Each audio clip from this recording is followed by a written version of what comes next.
మైదానంలో పరుగుల సునామీ సృష్టించిన భారత క్రికెట్ వీరులకు ఇప్పుడు చట్టం ఉచ్చు బిగుస్తోంది.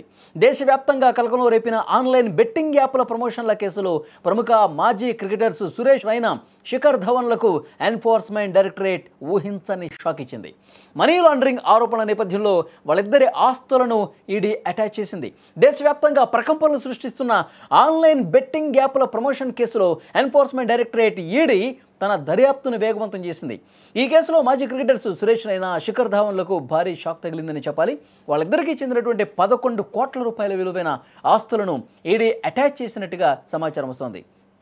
ఈ కేసులో 1xBetతో సహా దాని అనుబంధ సంస్థల ప్రమోషన్ కోసం రైనా, ధావన్ విదేశీ సంస్థలతో ఒప్పందాలు చేసుకున్నారని ఈడీ ఈ విచారణలో గుర్తించింది.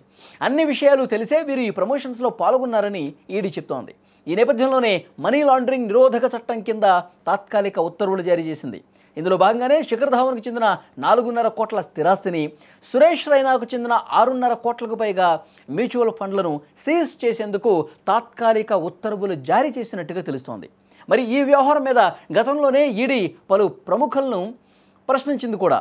మాజీ క్రికెటర్లో యువరాజ్ సింగ్, రాబిన్ ఉతప్పతో పాటు నటులు సోను సూద్, ఊర్వశి రౌతేలా, తృణమూల్ కాంగ్రెస్ మాజీ ఎంపీ చక్రవర్తి, బెంగాలీ నటుడు అంకుష్ హజ్రా ఇలాంటి వాళ్ళను కూడా ఈడీ విచారించినటువంటి పరిస్థితి. అంటే బెట్టింగ్ యాప్లను ప్రమోట్ చేయడం కావచ్చు, ఏదైతే నిబంధనలకు విరుద్ధంగా ఉందో అలాంటి వాటిని ప్రమోట్ చేస్తూ వీళ్ళు చట్టానికి చట్టబద్ధంగా కాకుండా నిబంధనలకి పూర్తిగా గాలి కుదిలేసి డబ్బులు కూడబెట్టారు అన్నది వస్తున్నటువంటి ఆరోపణ. మరి దీని మీద ఈడీ ఇన్వెస్టిగేట్ చేస్తోంది.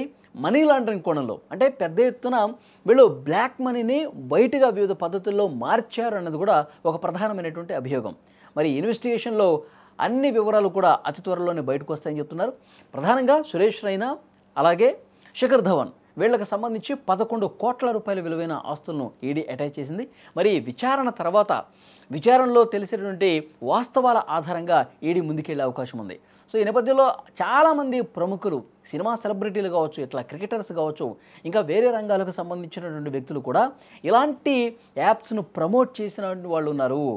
వాళ్ళు నిబంధనలు విరుద్ధంగా నడుస్తుందని తెలిసినా కూడా ఇది తప్పని తెలిసినా కూడా చాలామంది ఇలాంటివి ప్రమోట్ చేసి డబ్బులు దండుకున్నారని చెప్పి పెద్ద ఎత్తున వార్తలు వస్తామని, అందులో భాగంగానే గతంలో కూడా ఈడీ ఈ విధంగా విచారణ చేసింది.